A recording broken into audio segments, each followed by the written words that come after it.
was just touching base to see when you think you might be coming back. You know, I'm just worried that you're not going to find your stride here if you keep going off-world all the time, Kara. I'm worried you're not going to find your people. Yeah, well, that's the thing, Clark. I have no people. Reminder, the stunts in this movie were performed by professionals. Hi, I'm Wee Man. I'm Bam Margera. I'm Preston Lacey. I'm Chris Pontius. So for your safety and the protection of those around you, I'm Dave England. I'm Danger Aaron. I'm Steve. I'm Ryan Dunn. do not attempt any of the stunts you have just seen. Hello, I'm Johnny Knoxville. Hello, I'm Johnny Knoxville. Hello, I'm Johnny Knoxville. Welcome to Jackass. Welcome to the first day of our last film. What are you feeling? I'm sad. Does it make you sad, Chris? No, I'm not in touch with my emotions. Best? No. Last? More than likely. Probably about 90-95% chance that this is likely the last Jackass movie. Good movie to go out on? Yeah, it's a very good film, but we'll save that for later. Welcome to Talking About the Movies, everybody. I almost said the wrong name here. But we are ending June 2026 off, and June overall has been a pretty solid month. We had some really good films: The Masters of the Universe, Disclosure Day, Toy Story 5. We have one good film this weekend, but kind of like how the month began, one big blockbuster underperformed big time, in my opinion, with Scary Movie. And let's just say that one of the other big new releases this weekend didn't do so hot either. So let's just go ahead and get right to that film in particular. Let's take a look at the second film of James Gunn's DC Universe, which is Supergirl. Yes, it's Supergirl. She's out here to save the world, and all we want to know is who's going to save her. Channel some old school Crystal Harris references to you, if you remember that song from when the Princess Diaries came out. But, yeah, most of you probably don't even remember who Crystal Harris is. But Supergirl, this is the second film in James Gunn's DC Universe following his success the previous year with Superman. He's not fully involved with this film, but he definitely is notable for a couple of decisions that we'll talk about later on here. But, let's get right to it. You have Millie Alcox reprising her role from the end of Superman into her own movie as Supergirl, Kara Zor-El, who joins forces with an unlikely companion on an interstellar journey of vengeance and justice when an unexpected adversary strikes too close to home. And, you know, after what Superman did the year before, you know, you got really excited to see what they were going to do with this. You know, the excitement building up the character of Supergirl at the end of that movie got me excited to see what they were going to do for this movie here. And the trailers started off looking pretty promising early on, but then you get to the movie itself, and yeah, as much as I want to try to be the defender of this movie, because, you know, this movie's been getting a bad rap early on because of what Millie Alcox said during the pressers about, you know, there was a whole controversy going on, which really wasn't a controversy, really. It's just let's just put it this way. The main controversy of this movie is that a woman with boobs as a superhero is the main focus of a movie. This will not stand on the internet, even though we're way past that point, people. But yeah, this movie, I hate to say it, it's a really big disappointment. It's not just a disappointment; it's a disappointing disaster. I mean, it's mostly in the third act. I'll touch more on that in a little bit here, but I want to start with the positives because there are positives to this film. First and foremost, Millie Alcox is great as Supergirl. I mean, when she's on screen, you can tell that this woman is commanding the screen, and she is a presence to be reckoned with here. And yeah, she's from she of course showed everybody what she can do with House of the Dragon, and, you know, at the end of Superman, you know, you got to see what she's able to do. And yeah, this movie gives her a chance to showcase her talents overall, and she works very well in this role. Jason Momoa playing Lobo in this was great. I wanted to see more of him in the movie, and yeah, I think that these two elements are really great things in this movie that really make it something where I would say, that's something, if I was to recommend anything, it's that. Crypto is also great, too. I like the fact that Crypto does get a deeper storyline here, and even though it's ripping off several other elements from other movies of this type, we'll get to that in just a second as well, Crypto's still pretty fun overall. I love that little dog so much, man. I mean, yeah, all three of them, great. They're the one things that are the glue that are holding this movie together. They're the things that keep this movie from being considered one of the worst films of the year. Everything else, though, oh god, it's a mess, man. I mean, where do you even begin with a movie this let's start with the people who made the film. This is directed by it's not directed by James Gunn. It's directed by Craig Gillespie, who is not a hack director. I mean, this guy has made a lot of really good movies that I liked. I liked Lars and the Real Girl. I like Fright Night. I like $1 Million Arm. I like The Finest Hours. I like I, Tonya. I like Cruella. I like Dumb Money. He hasn't made a bad movie since Mr. Woodcock, his first movie he directed, and that was just before Lars and the Real Girl came out. So this guy very rarely misses overall here, and it just seemed like this was just the wrong person to come in and make this movie overall. Like, it didn't feel like this guy had done fully enough to really cement a film like this, where he gets a chance to really work with a bigger budget overall. I mean, yeah, I get it. He did Cruella, but just because he did Cruella doesn't mean you automatically go get him to do a movie like Supergirl. Another problem is the script. I mean, the script really is one of the biggest problems with the movie in general, for a number of different reasons. Mostly because the biggest reasoning of all is that it's basically just a ripoff of Guardians of the Galaxy Volume 3, except replace Rocket Raccoon as the main focus of the emotional input here with Crypto. I mean, it's literally the same thing, where Crypto, he gets shot, he gets kidnapped, and, he's not really kidnapped, he gets shot, and Kara has to do everything she can to try to find the things to get him back to normal again, and yeah, it's literally almost the same thing as Guardians of the Galaxy Volume 3. I mean, it's literally right down to the big emotional moments of the movie centering around him. And yeah, while I did like Crypto in this, it's hard not to look at this and not think to yourself, oh, this is Guardians of the Galaxy 3 all over again. And really, I think a lot of the problems with the film come with the writer of this movie, Anna Nogueira, who, she started off her career writing for she was on The Vampire Diaries, but then she went on to play the role of Eliza Hamilton in the original version of Lin-Manuel Miranda's Hamilton, and then she got to collaborate with James Gunn, and lo and behold, now she's gone on to become a prolific writer within the DC universe. She's not only working on this movie, she's also got Lanterns coming up in August on HBO Max. She's got a Teen Titans movie she's writing, as well as a Wonder Woman movie.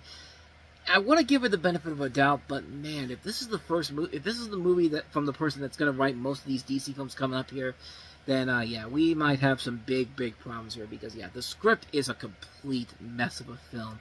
But it doesn't help that most of the other characters, besides the main three I mentioned, are pretty forgettable. With the one exception being David Cornswet, who does show up as Superman here, having a little bit more of a bigger role than the trailers let on here. I mean, let me put it this way. This movie kind of reminded me a little bit of like Ballerina from the year before, where, the whole point of the marketing was centering around Ana de Armas, but you also had Keanu Reeves as John Wick in there.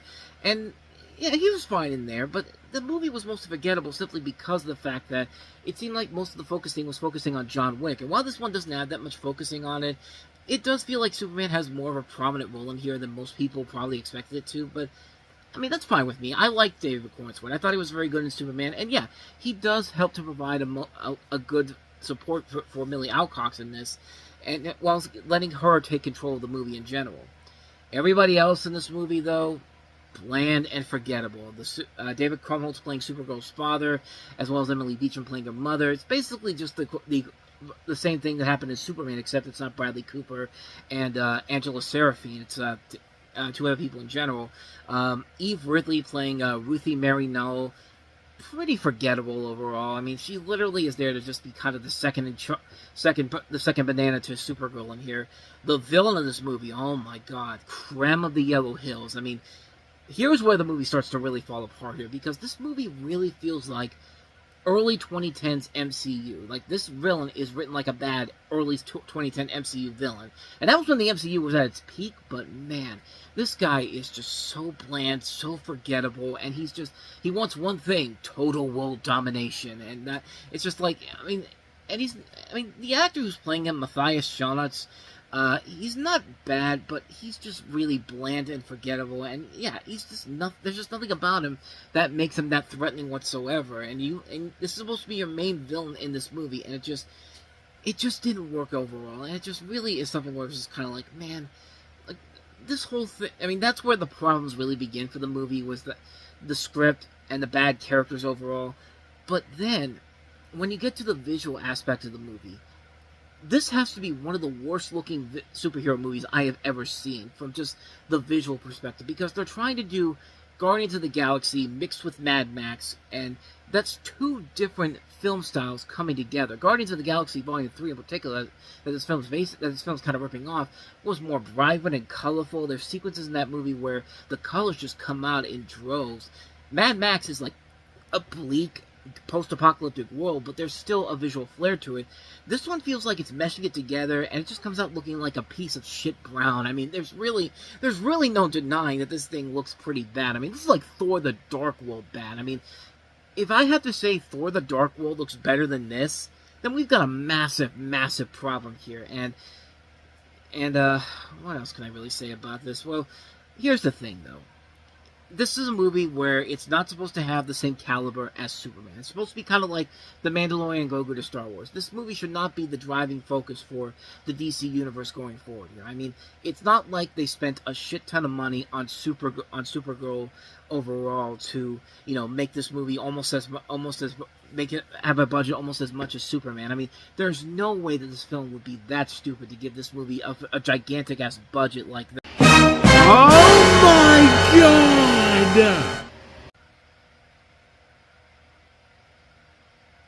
$186 million. $186 million. They spent almost $186 million on a Supergirl movie. From a director that's not a big blockbuster draw like Craig Gillespie. You know, just out of curiosity, I need to see something for a second here. I just need to see how much Superman cost, because that movie looked much better than this movie does here. And I would like to think that this budget on this was much bigger than Supergirl was, but okay. So, Superman cost about $45 million more than this movie did. And it looks much better. How the fuck did you spend $186 million on this movie with a third act with a visual aspect that looks so terrible? And, you know, okay, so there was reportedly some reshoots they did later on after the film didn't do so well with test audiences, and so that may have been a contributing factor to that right there, but I'm sorry. There's no reason why this movie should have had a budget of $170 million at the least, 186 at the most. I mean, no Supergirl movie, I don't care who you get to star in it, no Supergirl movie should have that big of a budget to this film. Like, I mean, I just don't get it. Like, where did all that money go? Because it certainly doesn't show on screen, I'll tell you that much. Especially during that third act. I mean, oh my god, the third act of this movie is one of the worst climaxes I have ever seen in my entire life. It's that poorly put together. You should have made the Supergirl movie with a smaller budget to it. Even it could be still $100 million, you know, just like Shazam was a couple years ago. And Shazam was a great movie early on, and that cost $90 to $100 million to make, and they were able to do a lot with that budget overall. So why couldn't you do that with Supergirl? Like, really, what was stopping you from doing that with this? Like, what was the point of giving them all this money and then, you know, not even bothering to show us, you know, where the hell that money go? Because it does not show in this movie in the action sequences. They are terrible. These action sequences, they're so poorly put together, and again, it's a movie that is so ripping off Guardians of the Galaxy 3 so much that it even has to throw in the needle drop song. And let me tell you something, man, the song that they decide to end this with James Gunn apparently approving this, you know, The Middle, Jimmy Eat World, which is a good song. But no, not this one. Not for this movie. No. It can't be the Jimmy Eat World version, the one that everyone remembers. No. We got to have a female-led rock group sing this song, and oh god, it's absolutely horrible. Like, it's absolutely abysmal. Like, this is one of the worst needle drop songs I have ever heard in my entire life. It is that bad of a song, and when it happens during the scene, like, it's just, I mean, it's just. It's just so... It's unbelievable. It is unbelievable how this movie just completely destroys itself in its third act of this thing. I mean, the third act really is the worst element of this movie, because this is where the action should start to kick in. This is where the film should use all those visuals to perfect use, and there is not a single bit of thrills in that third act whatsoever. It is just lifeless. It's bland. And that's really the perfect way to describe this film overall. Bland, lifeless, completely useless. It's just unbelievable how terrible this movie looked with that big of a budget. I mean, this is such a disappointing mess overall on so many levels. And the worst part about this whole thing is, you just open a door for when from Paramount's overlords, David Ellison, comes in and basically tells James Gunn and Peter Safran, you know, well, you see, guys, your last movie didn't do so well, so we're going to offer some changes up in here next, like, because you opened the door for that. You opened the door for that with this terrible way that you put this film together. I mean, like I said, Millie Alcox, Jason Momoa, Crypto, David Cornsweet, best things about the movie, but the rest of the film is just such an unmitigated mess of a film. I could not believe how much this movie was a huge disappointment on every single level. Outside of the things I mentioned, from the bad new characters to the terrible visuals to the bad music drops to the money that they threw into this that you clearly don't see. The fact that this movie ripped off 2 MCU sequels. I mean, this isn't what we wanted you to do when you came into this, James Gunn. And I'm throwing him under the bus here too, because even though he didn't write or produce this movie, he still made critical decisions with this film.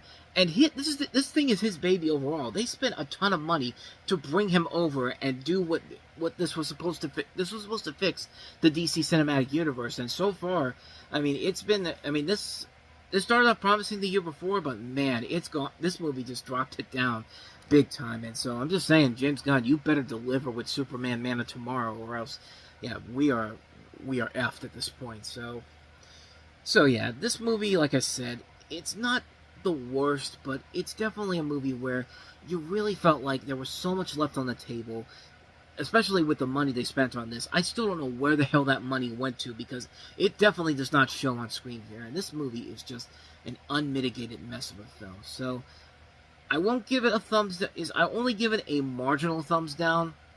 Just a marginal thumbs down, bordering on a mid-range review, but mostly my thumb is down on this, because even though I did say that the 4 elements I liked about it are really good, that's not really a reason for you to see this film overall. If I had to rate it by a star system, I would say probably 2.5 stars out of 5 at least. The thing that really bugs me the most about this movie is that I would rather watch the Helen Slater Supergirl movie over this movie again. You know why? Because that movie's not great either, but it's impressive what they were able to do.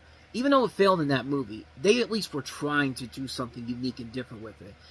You know, it's a movie that is not great, but you can tell they were trying. They were actually putting effort into the over-the-top performances in this. They were putting effort into the visual effects in this. I mean, that movie looked a lot better than the stuff in this movie here. And if I had to say that about a movie that's over 40 years old, yeah, you messed up big time. You messed up big time, and you just opened a big black hole for when your new overlords come in here in the next couple of months. Because, yeah, this is the thing. This is a movie that's going to backfire on this whole universe big time. I just feel it, man. It's just, like, you just have that gut feeling that something bad is about to happen, and this might be the thing that might be the straw that breaks the camel's back. But, hey, they can turn it around the next year with Superman Man of Tomorrow, so here's hoping they do that. But, yeah, Supergirl, nothing super about this movie, man, unfortunately. So yeah, I need a bit of a break here because I'm still out of it with this movie and how much it really disappointed me. So we'll take a break, and when we come back, we'll save the best for last with best and last in Jackass. Jackass Best and Last. We'll talk about that movie next.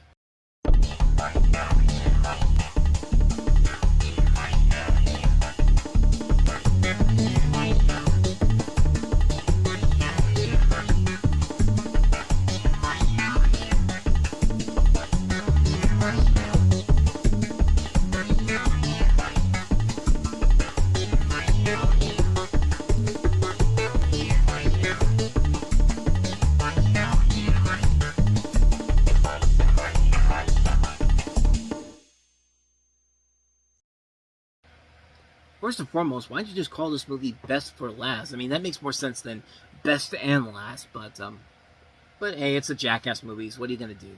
But yeah, Jackass Best and Last, which, again, that title doesn't really make a whole lot of sense, but the Jackass movies, it's not really something where sense has to come into play here. Are you entertained by it? Because, yeah, you'll be entertained by it if you like the other Jackass movies, because I certainly was entertained by this movie overall.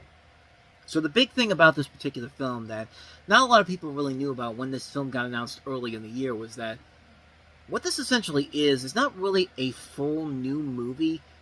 It's kind of a clip movie. Like, remember back in the 80s when we had a whole bunch of clip movies? One of the more notable ones to start it off with was back in the 70s with That's Entertainment. Then we had those series of films, the Looney Bugs Bunny movie, which led to... actually, the Bugs Bunny Roadrunner movies first, and then the Looney Bugs Bunny movie. We had all those Looney Tunes compilation films. We had the Heathcliff movie. The thing that was kind of making me worried about this particular film was the sense that this might go down like Cursed Trail of Pink Panther territory, where they basically did the film anyway, even though Peter Sellers had died 2 years prior, and just took like old footage from previous Pink Panther movies and tried to make a narrative around it.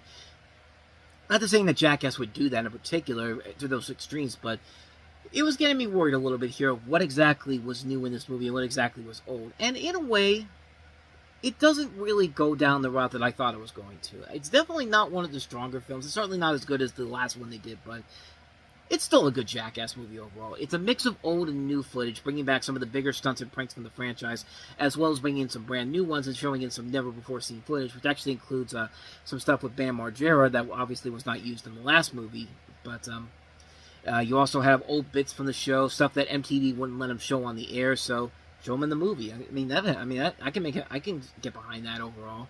And yeah, there are some new stunts in here, but it's pretty clear that they had to get out now while they had the chance to. I think that's probably the reason why they made this film now, because these guys are definitely getting up there with age. And Johnny Knoxville he can't really keep doing this for the rest of his life overall. I mean, it's literally going to turn into the end of Jackass the movie with Son of Jackass in the not too distant future, with all these guys getting much older. Johnny Knoxville's already showing it with the white hair, But yeah, overall, it's a good movie. It's a clip movie, and no, it's not a completely useless film, and in fact, it's still very enjoyable, combining, like I said, a mix of newer stunts and older stunts, and even stuff that MTV didn't want to show because of censorship reasons. But you definitely still get a lot of entertainment value in this movie, and this does feel like this is legitimately the end of this run here. They go out on a high note, they bookend the movie the same way they did with the first film, with a fun little twist at the end of that movie, but yeah, this definitely is fun to see the gang together one last time overall, even though it does overstay its welcome a tiny bit towards the very end, but even then, by that point, it's just kind of like, yeah, it's cool to see this one. It's cool to see these guys once again in one more movie, but it does make me curious, though. What are they going to do with the newer Jackass guys? Are they going to take over, or are they just going to stop the franchise altogether? Because that seemed like what they were going to do with the last movie, but of course that never happened. But because I think Paramount Plus never got that show off the ground, but certainly probably won't get it off the ground now with the new regime there. But yeah, overall, like I said, Jackass 5 is maybe not the best, last more than likely, but it's still a good movie to go out on here. If you like the other Jackass movies, you're definitely going to love this movie. It's everything you can ask for and then some, and that's what all I really wanted. So yeah, thumbs up on Jackass Best and Last.